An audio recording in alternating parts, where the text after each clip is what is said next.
Assalamualaikum warahmatullahi wabarakatuh. Perkenalkan, saya Siti Sahara dengan NPM 2008260001. Di sini saya akan menjelaskan mind map saya dengan judul Grab Disease pada blok endokrin, metabolism dan nutrition.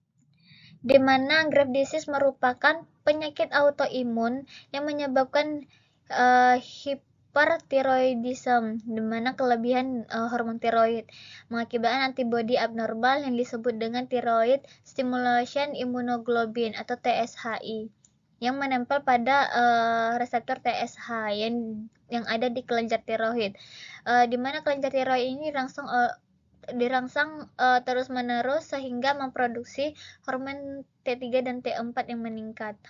Untuk etiologinya itu sendiri disebabkan oleh antibodi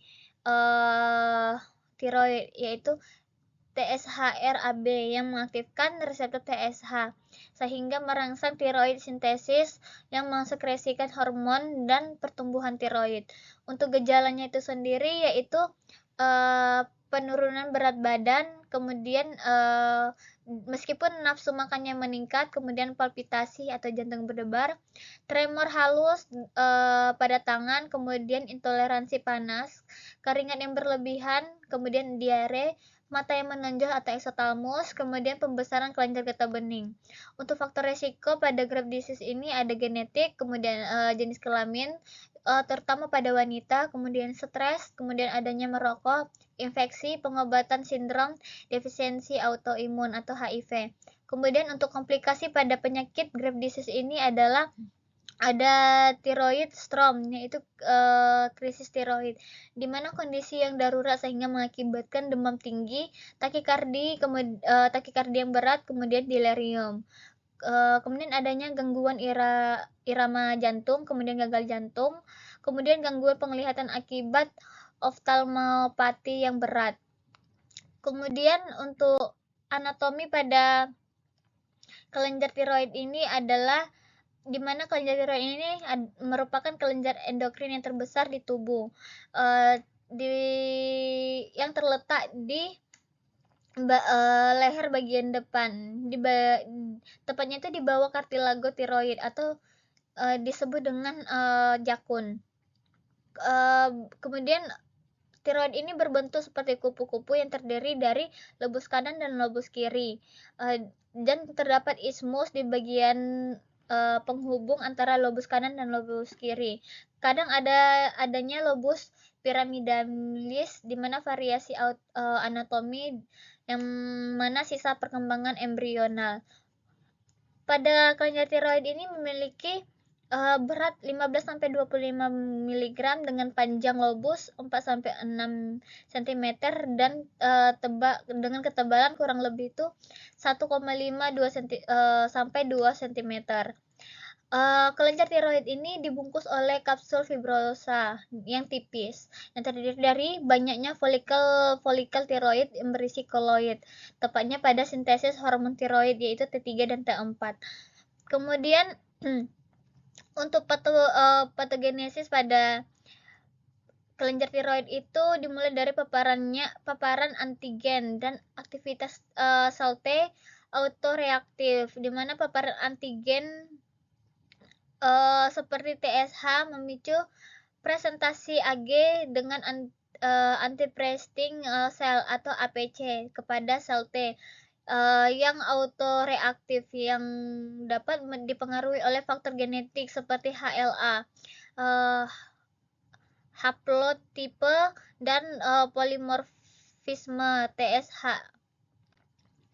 sehingga aktivitas sel B dan pelepasan antibodi, di mana sel T yang beraktivitas mempengaruhi pada inflamasi tiroid dan sekresi sitosin atau kemokin yang kemudian mengaktifkan sel B dan menyebabkan pelepasan antibodi TSH, sehingga terjadinya peran sel T regulasi dan toleransi, di mana kegagalan toleransi pada pusat atau timus dan perifer serta kegagalan drain atau pada peran sel T regulator untuk menekan reseptor autoimun yang dapat dipengaruhi oleh SNP genetik yang merupakan faktor kunci dalam perkembangan penyakit. Kemudian terjadinya kerusakan jaringan target di mana antibodi TSH-RAB dapat meningkatkan sel tiroid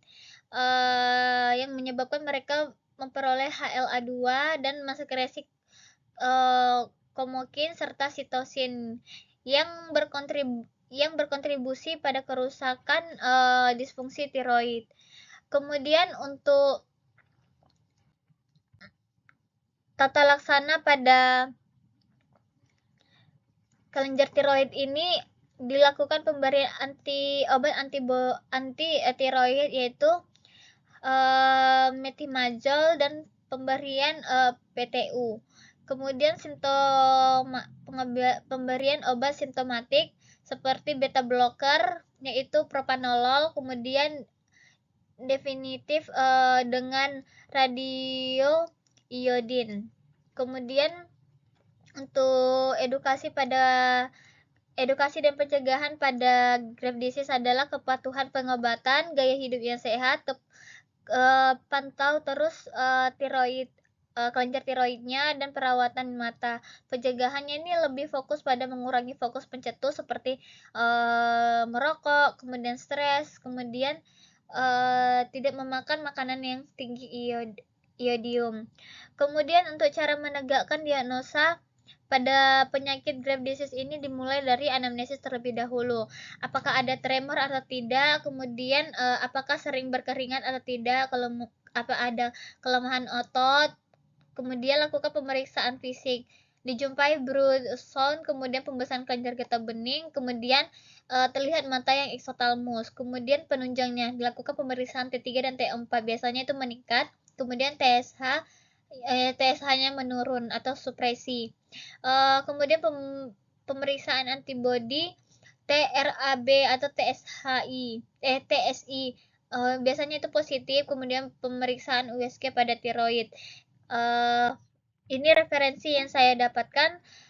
Sekian presentasi saya, kurang lebih saya mohon maaf. Wassalamualaikum warahmatullahi wabarakatuh.